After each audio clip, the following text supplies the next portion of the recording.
Part 1. I don't really see what the big deal is about this whole bird flu thing. They're talking about it like it's a worldwide illness, but just a few people have gotten it. Well, that's because it can't be spread from human to human. Humans can get it from handling infected birds, but they can't spread it to others. The fear is that the virus will change form so that it can spread from human to human. If that happens, the situation would be a whole lot worse. Yeah, that makes sense, but that's a big if. Why are people panicking now? I don't think most people are panicking, but it's a good idea to be prepared. You know, if the virus changes form, there will probably be a worldwide illness, and the economic impact of that would be pretty severe. How? Well, for example, one big problem would be the workforce. Sick people wouldn't be able to go to work, so the workforce won't be as productive. So some companies are preparing for that possibility. For example, there's this one bank that's reorganizing its whole system so that people will be able to work from home if they have to. Oh, wow, that's a great idea. If a global sickness breaks out, it's going to be disastrous. The Asian Development Bank said there could be almost $300 billion in losses when you account for lost trade, investment, and consumption. That's for Asia alone. But don't you think all of this panic can have a negative impact on the economy? I mean, it can make these predictions come true. Take the tourist industry. A lot of people will avoid destinations that have had bird flu incidents. Yeah, I know. There is a lot of sensational reporting that may be doing more harm than good.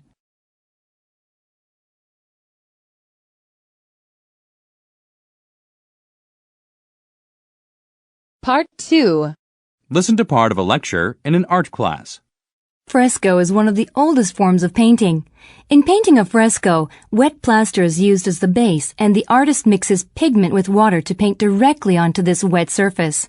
As it dries, the surface absorbs the paint, and the painting literally becomes a part of the surface. This is what we call buon fresco, or true fresco. Buon means good in Italian, but we can think of it as pure or true. Besides this, there is also secco fresco. Now, can anybody tell me the difference between the two? It may be easier if you know that secco is Italian for dry. You mean secco fresco uses dry plaster instead of wet plaster? Exactly. But secco fresco is not considered quite as authentic because dry plaster does not absorb and integrate with the paint. Now, let's talk about the process and the difficulties associated with buon fresco. Buon fresco is difficult to create because of the deadline for the drying time of plaster.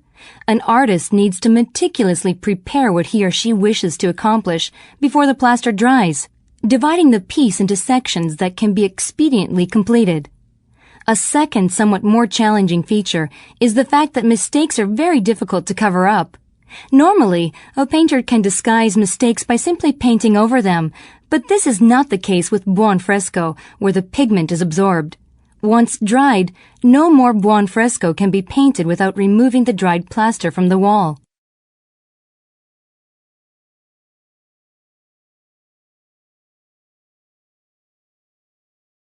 Part 3. Listen to part of a lecture in a physics class.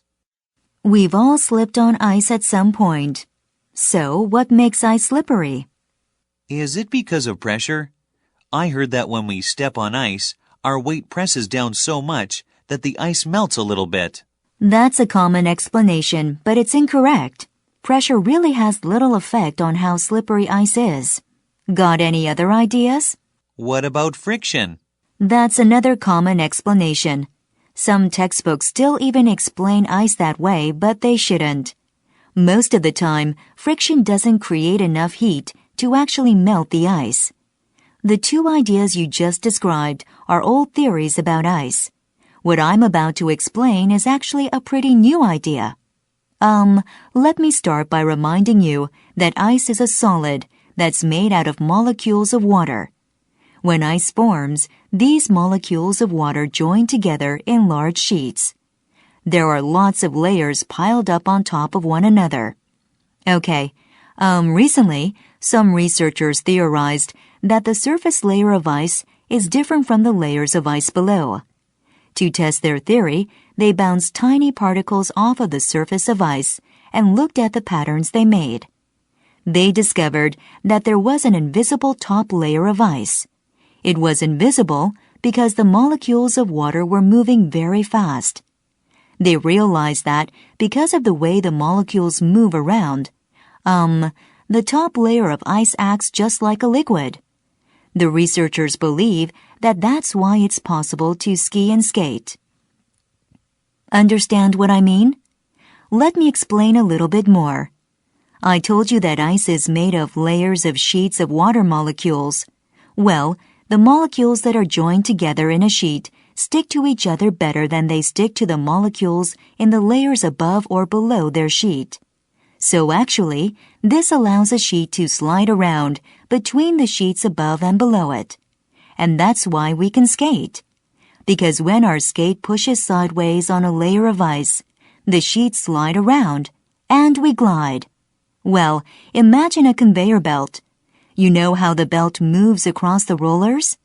That's just like how layers of ice work.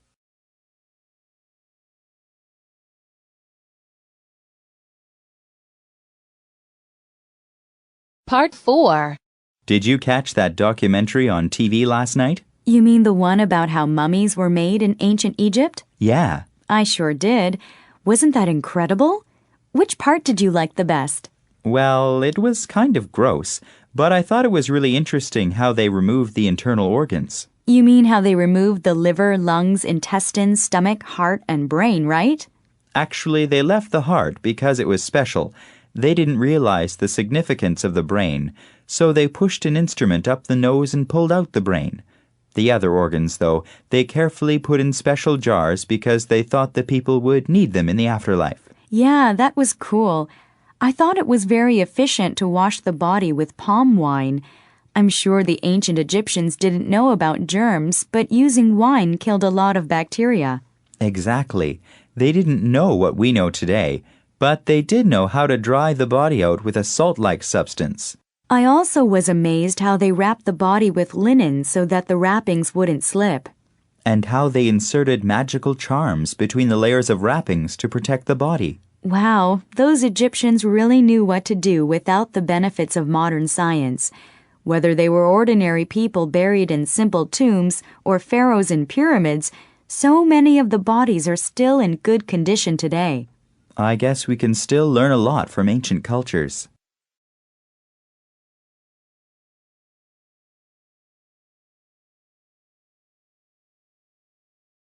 Part 5.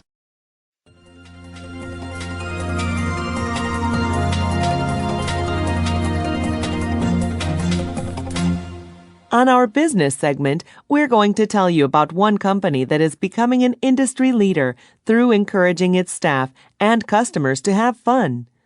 Laughter, it is often said, is the best medicine. Darnell Schmidt and George Strand, co-founders of a chain of DVD rental shops called Kappa Entertainment, believe that laughter also makes the best business model. It all starts with educating the staff on the joys of mixing business with pleasure. Schmidt and Strand believe that happy employees are good employees. In fact, if you're interested in working at one of their shops, you'd better bring your best joke with you to the interview. After answering questions about your work experience and educational background, the two will want to hear your best joke. If they laugh, chances are you'll be working for them soon. Each of their stores has a joke corner where workers and customers are free to read and post their own jokes. Since Kappa Entertainment is in the DVD rental business, most jokes are about famous actors and musicians, but you'll also find jokes on almost every subject. Why this emphasis on humor? As Schmidt and Strand point out, happy workers are absent from work less often, get along better with their coworkers, and stay with the company longer. This creates a work environment that is low in stress and, therefore, a better place for workers and customers. And happy customers are repeat customers. As Strand told me, if I can make you laugh just once, you'll come back to my store again. With 3 new stores opening in Asia this month and a large mega store due to open next month in Hong Kong, Schmidt and Strand are laughing all the way to the bank.